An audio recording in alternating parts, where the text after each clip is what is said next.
This is Pet Life Radio. Let's talk pets. Rappaport to the rescue with award-winning animal advocate Jill Rappaport.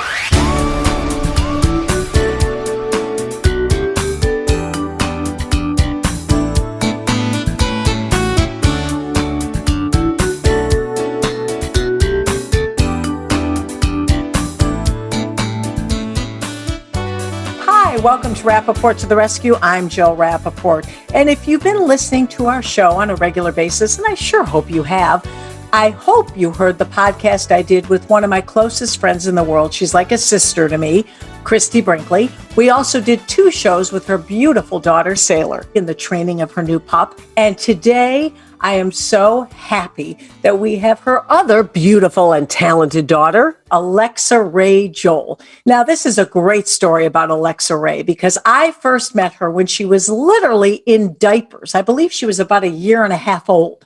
And I was a cub reporter and doing my first national piece for People magazine on television, which was going to air on CBS. I was so excited, so nervous. And who do I end up with? I get the exclusive with Christy Brinkley and her then husband, Billy Joel. This was back in the 80s. I pull up to their magnificent estate on the ocean in East Hampton. Christy's inside getting ready. I walk outside and there is Billy Joel at the trampoline playing with a tiny little beautiful girl, Alexa Ray. She was in diapers, jumping up and down, singing. And would you believe she was actually singing one of Daddy's songs? I kid you not. And not just any song. We're not talking Uptown Girl, which would have been amazing enough. She was singing and knew all the words to We Didn't Start the Fire.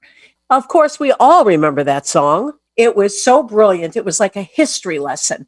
And the verses went on and they rhymed. And this little girl, under 2 years old, had every verse memorized. Back then, I knew she was a child prodigy, a genius, and here we are today. She's grown up to be an incredible songstress, singer, songwriter, producer, pianist. She is truly an amazing, accomplished artist and a beautiful person inside and out to boot. And she also happens to be a huge animal advocate. Alexa Ray has loved and rescued cats her whole life. And today we're going to hear a very special story about her fur child, Stella. What this cat went through, you will not believe. So when we come back, Alexa Ray Joel, stay tuned. Take a bite out of your competition.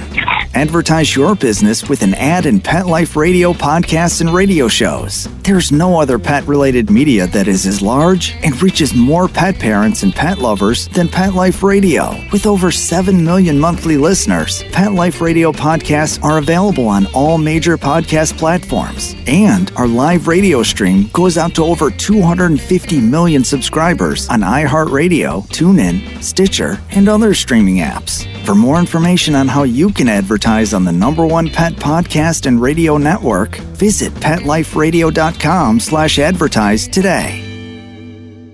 Want to know who the latest trendsetters are in Hollywood? How about Irish setters? Find out who's been spotted with Spot, chowing with their chow, and shopping for Gucci with their Poochie. Get the scoop on all the latest celebrity pet patter right here. Pet Life Radio. Let's talk pets.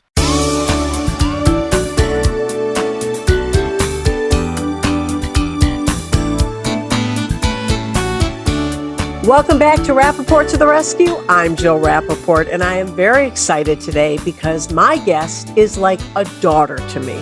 You heard in the open, I first met her when she was in diapers. I absolutely adore Alexa Ray Joel, and I always joke with her because I don't have any biological children, that when I get really old, I'm old now, but older, that will you please take care of me? Right, Alexa? Of course, Jilly. You're like an aunt. Crazy Aunt Jilly. Yeah, exactly. Like you're like family. I mean, I've known you my entire life. And I've watched you bloom, literally. I also talked about this in the open. The very first day I met you when you were in diapers, you were singing then, which was unbelievable at that age. You know, I just have, I don't know, I love lyrics. I love music. And I just sort of came out singing. It just always was just in me. And not to mention, mom and dad at the house in my childhood home of Further Lane, growing up in East Hampton, we were always putting on musicals. Like we were just always singing, the three of us, as you know. So it was just second nature, I think I sang more than I spoke as a child. But it was your mom who actually pushed you into piano lessons. Is that correct? No, she was really persistent about it. And I guess by the time I was 13, 14, I started taking lessons, and it really helped like my musicianship to have that classical piano training, And it's funny because my dad had classical piano training, and he's an unbelievable pianist, as we know. Oh, is he So really? There's nothing like, yeah, just a little fun fact in case you didn't know. But no, there's nothing like classical piano training. It's really everything. It gives you such a great foundation as a musician, as a songwriter, for melody.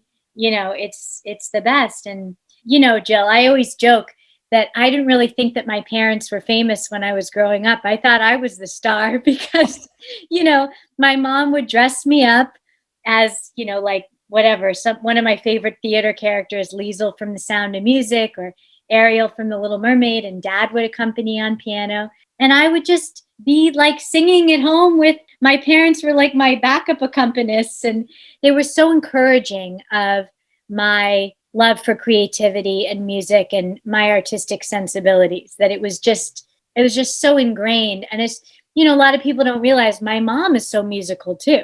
She starred in Chicago. And she can sing too. I know. So yeah, we just all came out singing.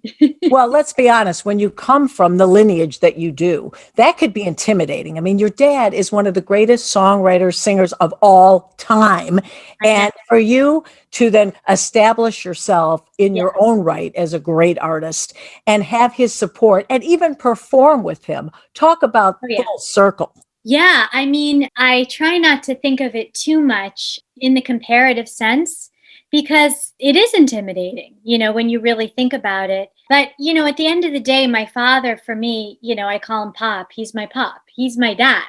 So I don't see him as, Billy Joel in Lights necessarily. But I feel like, I don't know. I don't think it's that intimidating. It's a double-edged sword, I guess. But he's very encouraging, and he tries not to be a stage father. He lets me do my own thing. And he's like, well, if you need any, advice or whatever, but he tries not to be too, he's always like, I want to sit back and let you do your thing. He'll show up at my shows and he'll just be sort of hiding in the back of the room with like a baseball cap, trying to lay low like he's in disguise because he doesn't want anyone to see him.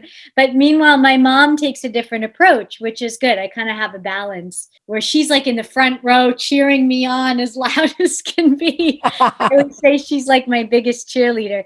So between the two of them, dad's more low key, mom's more like very enthusiastic, always up front and center, like that's my baby. So I have sort of a good balance between the two of them, Now, another thing you inherited from your parents is your love of animals. I can remember way back in the day when I first started coming over to your home on Further Lane, you even had a rescue cat back then named Steinway. Oh my gosh. Yeah. So we used to always get cats. We had so many cats always in the house.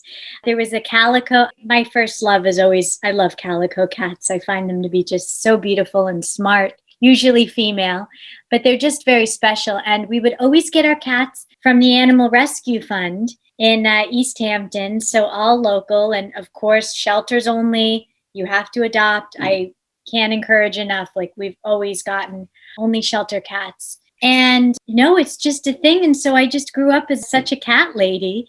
We had Maggie the calico. We had Steinway, who we named Steinway because he looked like a piano. Black and white. Yeah, black and white. And of course, my dad has a long history with Steinway pianos. So it's like a tribute for him. One of my favorite summer memories ever was we actually took the boat, the Downeaster Alexa. You might sound a little familiar, that one. We took the boat, me, mom, and dad. I think I was just about 5 years old.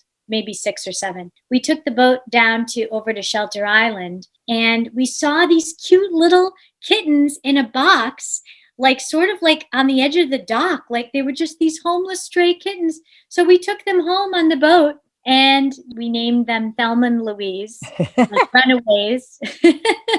And I could go on and on and on, but I just love cats so much. And I do believe that I love all animals, but I think the, particular, whether it's dog or cat, whatever you grow up with, I think is what you become most attached to. My brother and sister on my mom's side grew up with dogs. And so, they're dog people.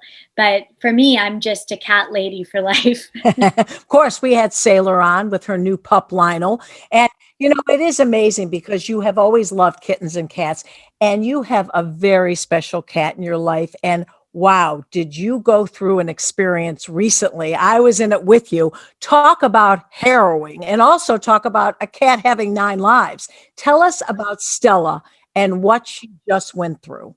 So my Stella, I have had her for 15 years. So I'm very, very attached to her. She's a beautiful, very special calico. She's being a little camera shy, but she's right here. And I got her actually at the ASPCA uptown in the city. And we've just been inseparable ever since. She sleeps with me right on my lap every night. It just really, she's an angel. She gets sweeter by the day. And she has always been basically in perfect health, nothing alarming. And then one day, seemingly it appeared to me like out of nowhere, she was sitting on my lap and turned to my fiancé, Ryan, who's, I call him, or in other words, Stella's father. And I said, you know what? Stella doesn't look too well. And he tends to be the less dramatic of the two of us. Oh, really? I'm sure you know how that goes. Women tend to worry more sometimes. He said, oh, I'm sure she's fine. I said, no, her pupils look really dilated. And she normally has, Jill, she has these gorgeous green cat eyes, huge, almost like Sophia Loren. She's just a beautiful cat. Sophia would be complimented. Yes, the Sophia Loren of felines. Basically, her pupils were so dilated. I said, what's going on? I said, something must be wrong.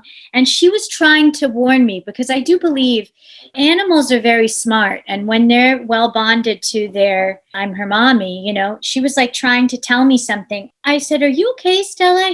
Like this. And she suddenly went into a seizure. Oh. And I was beside myself. And, for anyone, I now have a newfound empathy for anyone that's ever dealt with a sick animal, because it is terrifying. And I didn't know, silly me, I had no idea that animals could even have seizures. And then she proceeded to fall into like sort of one seizure after the next. It's actually called cluster seizures. It was extremely, extremely terrifying. She was hiding under the bed at that point because she was so traumatized. We were trying to get her out of the bed and we couldn't. And she just kept having one seizure after the next. It's befitting that your podcast is Rappaport to the Rescue, because you came to my rescue. Oh. I was in a panic. I didn't know what to do. And she literally couldn't move. After the number of seizures she had, she was basically paralyzed. I was like, Stella. She was trying to move and she was unable to. So thank God for you, Jill. I can't be more indebted to you for you brought Dr. Cindy Bressler, who is an absolute angel. She's a local veterinarian here. And Cindy came rushing over. She comes to your home, which is just so comforting when you're in that state. And I have to tell you, Alexa, I ran over, I lived down the road, and I really thought that was going to be the last night that we would all see Stella and you would have her, because I have to tell you, I've never seen a cat in that condition. Poor Ryan, your wonderful fiance, who we're going to get to talk to him in a moment, but he is, gently trying to get her out from under the bed. She completely went blind. She couldn't walk. Cindy was so amazing. And Dr. Cindy Bressler had the wherewithal to tell you she didn't even feel she was equipped to handle this emergency and sent you up island. to an emergency clinic. Yeah, I just have to take a moment on that note to give a real shout out to Dr. Cindy Bressler, and any of you in the Long Island, New York area who are listening. Please look her up. I don't know if her information's on the internet, but we have to give her a shout out and share her contact info. She is incredible. Like, her personal care, the fact that you came with her, you guys had to literally fish her out from under the bed, my cat, because she couldn't move. And she had lost her vision in her right eye completely. And so, sorry, I'm getting emotional talking about this. Of course. But I just can't thank you enough, Jill. You literally, Rappaport to the rescue. That was you that night. Oh. So we rushed her all the way up, Ryan and I, we rushed her all the way out to Islip Veterinary Medical Center. And I just want to give a shout out to them too, because they really took excellent care of her. And they found out that she had a thiamine deficiency, which is a nutritional deficiency. And it created spots on her brain that caused her to have these seizures. And so I learned a very, very valuable lesson in the process. And this is important message for other, cat owners. I was sort of trying out a trial by diet for Stella because I thought that she had gained a little bit of weight. And so I was just giving her salmon. I learned the hard way that you cannot just give your cat one type of food. So now she's doing so well. I give her a mixture of all organic, dry food, wet food. But I learned the hard way. She has to have a mix of nutrients. And I want all of our listeners to know that she not only recovered, her eyesight came back, she can walk normally again, and she's playing again. Yeah, so it's crazy. She's been home for a month recovering. She is fully recovered. Talk about 9 lives. I mean, this is a miracle story. And just a week ago, she started jumping back on the sink, back up and down. And I started crying because I just couldn't believe how well she recovered. And I know this might sound a little cliche to say, but love can really save the day. And I just have been, Ryan could tell you, I'm just so incredibly probably an overbearing mom, but I'm always just giving her so much love and so much affection and speaking to her. And she just healed. And she's not young. She's 15. Oh, I mean, she's 15 years old. Is, a very senior cat that went through a very serious situation, shouldn't have made it, and not only came through, she's thriving now. It's crazy. It's just a miracle. It's a miracle. And I want to bring in the savior, because I witnessed it that night. Your wonderful fiance, Ryan Gleason. Ryan, join our interview here. Hi, because Jill. I watched you that night in action. To be honest, it was a little scary going under a bed and trying to get a cat that didn't want me under there. Kind of like waking up Alexa in the morning, isn't it? Exactly the same. Oh, God. Well, we all know I'm not a morning person. You're such an incredible guy. I have to give our listeners a little background about Ryan Gleason. I truly adore him. I have to tell you, I met him almost 8 years ago. And it's an interesting story because Ryan is an extremely successful restaurateur. He has several restaurants in Manhattan. And during COVID, Ryan, talk about having to reinvent yourself. You basically lost your business and you had to start all over again, go for a real estate license. You not only did that, join one of the top firms out here, Compass, and you're thriving. I mean, Alexa, this guy is a survivor and a real star. He basically reinvented himself. I'm beyond impressed. Talk about being resourceful. Yeah. Take it away, honey. Yeah, the last 2 years have been a little trying. I say last 2 years because right before COVID hit, my partners and I had opened up 3 new restaurants all at the same time, which was a little intense. In Manhattan. And right after we opened up the 3rd one that year, COVID hit 2 months later. So we had to shut everything down. 6 restaurants in all. It was a lot of sleepless nights for several months, waking up in a panic, like, what am I going to do with the rest of my life? Because it was accumulating a lot of debt. I had always been involved with commercial real estate for at least the last 10 years or so. And since being out here in the Hamptons, I saw an opportunity and just have been thriving ever since. It kind of saved me in a way. It got me out of my depressive state in a way. I'm happy now. And it's funny, we've sort of been loving, because when quarantine first hit, we came out to Sag Harbor. We came out to, stay and spend some beautiful family time with my mom and my brother and sister here. But of course, the summertime here, there's really nothing better. We're just feeling so lucky to be out here in the Hamptons and out here in Sag Harbor. Sag Harbor is, the best of the best, the most charming. Your dad town. lives there too. My father's here. Stella has more space. She can run around. We get to go boating. We go out on the boat like all the time. We'll go over to Shelter Island.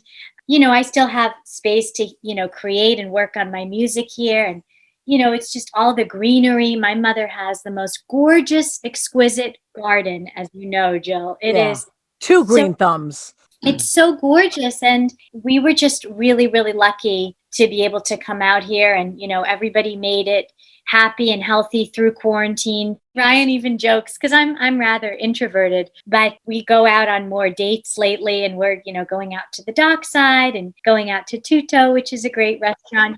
Very romantic. And on that subject, you just came out with an incredible song that everybody's talking about, and it's based on your relationship with Ryan. Tell us about that. Oh, yeah. No, the song is for Ryan. And very sweet. The song is for him. It's called 7 Years. It's like a tribute to our relationship, and 7 years. Now, it's funny. We're now moving on to 8 years of being together. But it was 7 years when I started writing it. And I just wanted to write like a classic love ballad. Sort of, I guess you could say I was thinking a little bit of like classic Elton John, Your Song and that niche of songwriting when I wrote it. And I just wanted to tell the story, and in a very honest, transparent way. I know Ryan always says he likes that it's not like a Hallmark card. It's an honest portrayal of all the ups and downs and all that we've been through for 7 years. It just kind of poured out. And I thought, well, I'm kind of proud of this song that I wrote. I'd love to just put it out there for the world. And I've just been so moved by the response. A lot of couples actually have been playing it at their wedding, which is really, really sweet. And I just wanted it to just be this very lush, beautiful sort of tribute to 7 years. And I've never met someone more loyal than Ryan. Oh, Ryan, I don't know if you're crying right now. So he started crying when I first started singing it for him, and I was singing, the little part. There's a part of the song. It goes, "In the kitchen, we're slow dancing." We always dance. We always dance in the kitchen. Yeah, in the kitchen, we're slow dancing. Sing it, Alexa. Sing it. Don't tease me like that. Sing it. In the kitchen, we're slow dancing. Rest my head upon his shoulder. We pretend we're still romancing, even though we're growing older. That was the part at which he started to cry because, we dance together in the kitchen. It's kind of our custom, thing that we like to do. Ryan, what an incredible tribute to you and your relationship, this song, huh? Extremely sweet. I mean, I've never had anyone write a song for me before. I don't know if you have, but no, but it would probably be The Exorcist. Yeah, I mean, when somebody does that for you, you don't really know what to say. It's shocking and eternally grateful for the song and for the sentiment. It's something that I'll have forever. Oh, it's so beautiful. And not to put you two on the spot, but maybe it could be your wedding theme. Well, yeah, I think it would. We are definitely I'll have to serenade him with this song. Absolutely. I just want to mention another line. There's a line in the song where I say, 7 years of tears and laughter as you stand outside my door, waving roses round the corner, wrought with every bloom and thorn. And that's quite literal imagery, It was really fun for me to write it because it really was based on sort of our customs. And he always would go around the corner to the local little store and pick up roses for me. Aww. And then he'd wave it. He'd sort of like wave through the window, and I'd be looking down at the street across the, on the corner of our block and see him with his roses. And it was just something that he would do, So it's all quite literal imagery in the song. And my hope is that people who got a chance to listen to it could relate and could feel sort of that bittersweet sense of, of a love that grows deeper and enriches by the years. We're in such a fast-paced time and everyone's so ADD and everything. It seems like nothing lasts. And I kind of wanted this song to show the importance of something lasting and steadfast and standing the test of time, and how precious and how rare and how sacred that is. Oh, that's so beautiful. And your fans love it. And, you can download it. It's just under $1. Come on. Yeah. 7 Years is available on all streaming platforms. And the music video, which I creatively produced, it was all my idea as well. I'm very hands-on. I actually recorded the music video in my apartment in the city. The video is up on YouTube, so all you have to do is search Alexa Ray Joel 7 Years. And I just want to say, I feel so cheesy plugging myself, but anyways, I do want to share my work with everyone. And I'm very, very active on my Instagram, which is @Alexa Ray Joel. And I have the links on my page to all things 7 Years and all the latest content. I even produced a lyric video for the song as well that has lots of black and white images of New York City, sort of like a tribute to Manhattan, where I grew up. So yeah, there's a lot that went into 7 years, and I'm sort of now working on sort of getting outside of 7 years and moving on to the next song. Or the wedding. Anything you want to share with us about the wedding? I don't know if he's in full agreement with me about this. I guess we'll find out now. But, I really have always wanted to have a gorgeous, I guess it's because I'm such a Sex and the City fanatic. Me too. And I love the scene where Carrie and Big, meet in Central Park at what is it called? The Boatside? The Boathouse? The Boathouse restaurant. And I always just had this vision of a big Central Park wedding, like old New York with the trees lit up. And what do you think of that, honey? I think that's doable. Yeah, we started talking about it right before COVID, but of course COVID happened and everything it was got put on everything was a ghost town hold. In the city. Me, I could be married anywhere to her, for me, a couple he leaves people, it up to me. Yeah, I don't need a huge wedding, but that's Alexa's dream. So we'll let her handle the reins on that. So I guess we will do a Central Park wedding. Oh my goodness. The career, your life, and the fact that Stella is still with us, thriving. You've got wonderful Ryan by your side. Does it get better than this, Alexa? I don't think it gets any better. I mean, I just am feeling so blessed. All my loved ones, friends, and family have all come through a trying year, happy, healthy, and safe. Stella, basically, talk about 9 lives, like you said. So miracles do happen.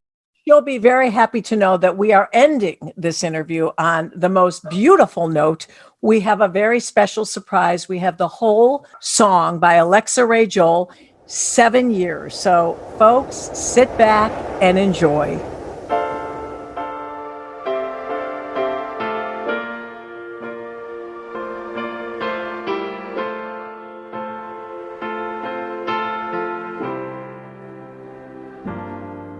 He's the man who stands beside me like a soldier in a storm that has weathered fields of sorrow, yet his honor's never torn.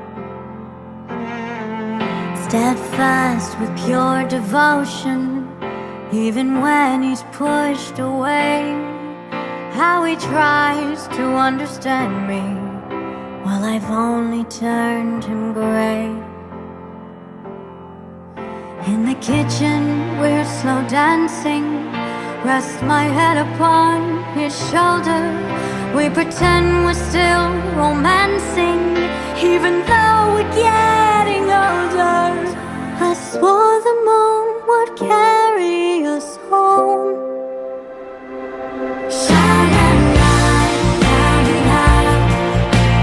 Let's grow old together. Shining pictures, black and white.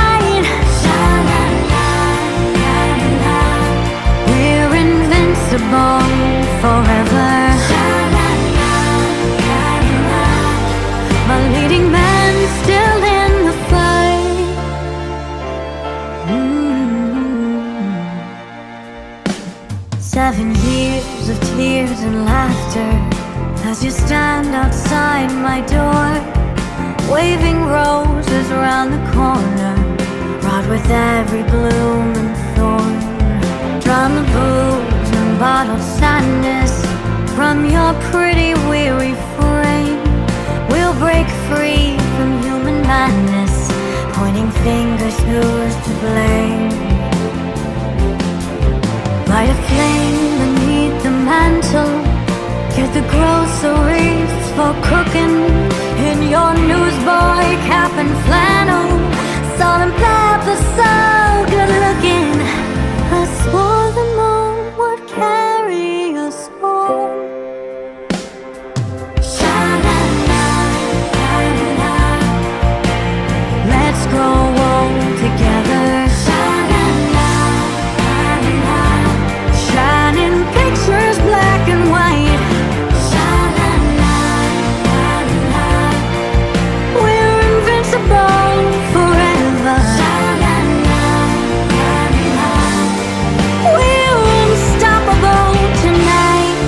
We're unstoppable tonight. Leading men still in the fight. Break the city open wide.